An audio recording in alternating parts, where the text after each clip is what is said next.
Hello friends, welcome to அன்புடன் இந்து. இன்றைக்கி நம்ம சேனலில் நல்ல டேஸ்ட்டான குயிக்காக ரெடி பண்ணுற மாதிரி ஒரு முட்டை பிரியாணி பண்ணியிருந்தேன்.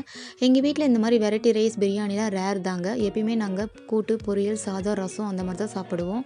இன்றைக்கி பாப்பாவுக்கு வேக்சினேஷன் போட்டதால் அவள் ரொம்ப அழுதுகிட்டே இருந்தாள். ஸோ கீழே இறங்கவே இல்லை. அதனால் குயிக்காக ரெடி பண்ணுற மாதிரி ஒரு முட்டை பிரியாணி ஸ்டார்ட்டாக ரெடி பண்ணியிருந்தேன். எப்பயுமே நாங்கள் பிரியாணி பண்ணுற மாதிரி இருந்ததுன்னா ஃப்ரெஷ்ஷாக தான் பார்த்திங்கன்னா பிரியாணி மசாலா அரைப்போம். ஸோ அதுக்கு ஒரு பேனை சூடு பண்ணிக்கோங்க. அது பார்த்திங்கன்னா ஒரு பட்டை, 2 கிராம்பு, 3 ஏலக்காய், 1/2 டீஸ்பூன் சோம்பு, 1/2 டீஸ்பூன் ஜீரகம், 1 டீஸ்பூன் மிளகு, 2 டீஸ்பூன் பார்த்திங்கன்னா மல்லி, ஒரு பிரியாணி இலை இதெல்லாம் போட்டு நல்லா வறுத்துட்டு ஆற வச்சதுக்கப்புறம் ஒரு மிக்ஸி ஜாரில் போட்டு பவுட்ரு பண்ணிக்கோங்க. இன்றைக்கி பிரியாணிக்கு பார்த்திங்கன்னா ஒரு டிஃப்ரெண்ட்டாக நான் மீல் மேக்கர் போட்டிருக்கேன். மீல் மேக்கரை இந்த மாதிரி கொதிக்கிற தண்ணியில் கொஞ்சம் போட்டு வச்சிங்க அப்படின்னா சீக்கிரம் சாஃப்டாகிடும், சீக்கிரம் கொஞ்சம் லைட்டாக வெந்துடும்.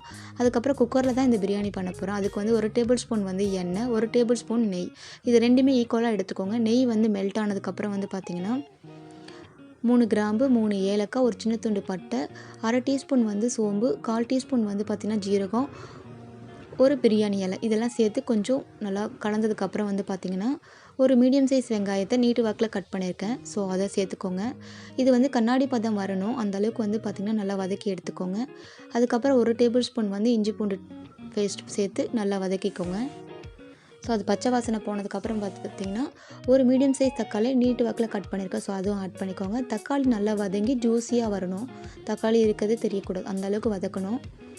ஸோ அந்த மாதிரி ஜூஸியாக வரணும், நல்லாயிருக்கும் டேஸ்ட்டாக. ஸோ அதுக்கப்புறம் ஒரு கொத்து புதினா இலை, ஒரு கொத்து மல்லி இலை, ஸோ இதெல்லாம் ஒரு சின்ன கைப்பிடி அளவுக்கு சேர்த்துக்கிட்டேன். அதுக்கப்புறம் அது வதங்கினதுக்கப்புறம் 1/4 டீஸ்பூன் மஞ்சள் தூள், அதுக்கப்புறம் 2 டேபிள் ஸ்பூன் தனி மிளகாத்தூள், நம்ம அதுக்கப்புறம் ஃப்ரெஷ்ஷாக அரைச்சி வச்சுருக்க மசாலா, பிரியாணி மசாலா அரைச்சிருக்கோம் இல்லைங்களா, ஸோ அதை ஆட் பண்ணிக்கோங்க. எல்லாமே எண்ணெயில் கலந்ததுக்கப்புறம் ஒரு 1/2 கப் பார்த்திங்கன்னா தயிர் சேர்த்துக்கோங்க. மசாலா சேர்க்கும் போது அடுப்பு சிம்மில் இருக்கணும். அதுக்கப்புறம் தயிர் சேர்த்து நல்லா கலந்து விட்டுக்கோங்க. எல்லாமே பார்த்திங்க அப்படின்னா ஓரளவுக்கு நல்லா கலந்து எண்ணெய் பிரிஞ்சு வரணும். இந்த ஸ்டேஜில் தேவையான அளவுக்கு பிரியாணிக்கு தேவையான அளவுக்கு உப்பு போட்டுக்கோங்க. உப்பு கொஞ்சம் கூடுதலாக இருக்கணும் பிரியாணிக்கு நம்ம டேஸ்ட் பண்ணும்போது, அப்போ தான் நல்லா வெந்து கரெக்டாக ஈக்குவலாக இருக்கும். ஸோ நான் உப்பு போட்டுக்கிட்டேன். அதுக்கப்புறம் நல்லா புழிஞ்சிட்டு இந்த மாதிரி மீல் மேக்கர் சோயா எடுத்து சேர்த்துக்கோங்க. இது ஆப்ஷனல் தான், உங்களுக்கு தேவைன்னா சேர்த்துக்கலாம். அதுக்கப்புறம் இந்த ஸ்டேஜில் பார்த்தீங்கன்னா நான் 4 முட்டையை நல்லா வேக வச்சுருக்கேன். அதில் 2 முட்டையை முழுசாக போட்டுக்கிறேன், 2 முட்டையை ஆஃபாக கட் பண்ணிக்கிறேன். ஸோ மசாலா நல்லா இறங்கும். ஸோ நீங்கள் இதுக்கு முன்னாடியே நீங்கள் சேர்த்துக்கிட்டாலும் பரவாயில்ல, இல்லை இதுக்கப்புறம் ரைஸ் சேர்த்து பிரியாணி பண்ணிவிட்டு லாஸ்ட்டாக கூட நீங்கள் முட்டையை ஆட் பண்ணிக்கலாம். ஸோ உங்கள் விருப்பம் தான். நான் இப்படி ஆட் பண்ணால் மசாலாலாம் கொஞ்சம் முட்டையில் இறங்கி நல்லா டேஸ்ட்டாக இருக்கும்னு தான் நான் இந்த முட்டையை மசாலாவிலே சேர்த்துக்கிட்டேன். இதுக்கப்புறம் பார்த்திங்கன்னா நீங்கள் ரைஸ் ஆட் பண்ணிக்கோங்க. இல்லை உங்களுக்கு முட்டை சேர்த்தா பிடிக்காதுன்னா நீங்கள் ஃபைனலாக கூட நீங்கள் பிரியாணி செஞ்சு முடிச்சுட்டு முட்டையை ஆட் பண்ணி சாப்பிட்லாம். இன்றைக்கி நான் 2 கப் பாசுமதி ரைஸை 1/2 ஹவருக்கு முன்னாடியே ஊற வச்சுட்டேன். நீங்கள் ஊற வைக்கிறதுக்கு முன்னாடி நல்லா 4 வாட்டி கழுவிட்டு ஊற வைங்க பிரியாணி ரைஸ், பாசுமதி ரைஸ். அப்போ தான் உடையாமல் இருக்கும். ஊறினதுக்கப்புறம் நீங்கள் கழுவுனீங்கன்னா அரிசி நல்லா உடஞ்சி நொய் அரிசி மாதிரி ஆகிடும். எப்பயுமே பிரியாணி ரைஸ், பாசுமதி ரைஸ் எல்லாம் நல்லா கழுவிட்டு ஊற வைங்க.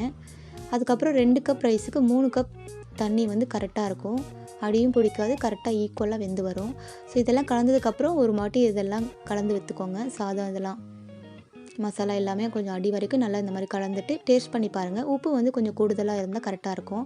உப்பு கரெக்டாக இருக்கான்னு செக் பண்ணிவிட்டு அதுக்கப்புறம் நம்ம குக்கரை மூடி வச்சிடணும். மூடி வைக்கிறதுக்கு முன்னாடி பெல்ட் எல்லாம் கரெக்டாக இருக்கான்னு செக் பண்ணிக்கணும். சென்டரில் ஹோல் இருக்குது இல்லைங்களா, அதில் ஏதாவது அடைப்பு இருக்கான்னு கண்ணை வச்சு பார்க்கணும்.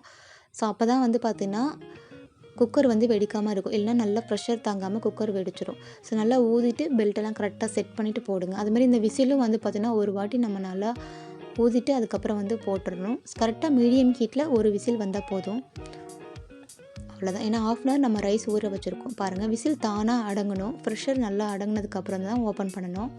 ஒரு விசில் வச்சாலே போதும், நல்லா வெந்து அழகாக வந்துடும். பாருங்கள், அடி பிடிக்காமல் சூப்பராக வந்திருக்கு. ஸோ அவ்வளோதான். பிரியாணி மசாலா பார்த்திங்கன்னா நீங்கள் கொஞ்சம் அதிகமாகவே ஃப்ரெஷ்ஷாக அரைச்சி வச்சுக்கிட்டிங்கன்னா ஏர் கண்டெய்னர் பாக்ஸில் போட்டிங்கன்னா அந்த வாசனை போகாமல் இருக்கும். நீங்கள் எப்போல்லாம் ஸ்கூல் போகிற பசங்களுக்குலாம் நம்ம அடிக்கடி ஃப்ரெஷ்ஷாக அரைக்க முடியாது இல்லைங்களா, இந்த மாதிரி அரைச்சி வச்சுட்டிங்கன்னா நீங்கள் பிரிஞ்சி ரைஸு, தக்காளி ரைஸ், அதுக்கப்புறம் இந்த மாதிரி பிரியாணிக்கெலாம் நீங்கள் யூஸ் பண்ணிக்கலாம். ஸோ நான் பார்த்திங்கன்னா இந்த மாதிரி பாருங்கள் பிளேட்டில் சர்வ் பண்ண போகிறேன். இந்த மாதிரி நீங்கள் சூடாக எடுத்து சாப்பிட்லாம்.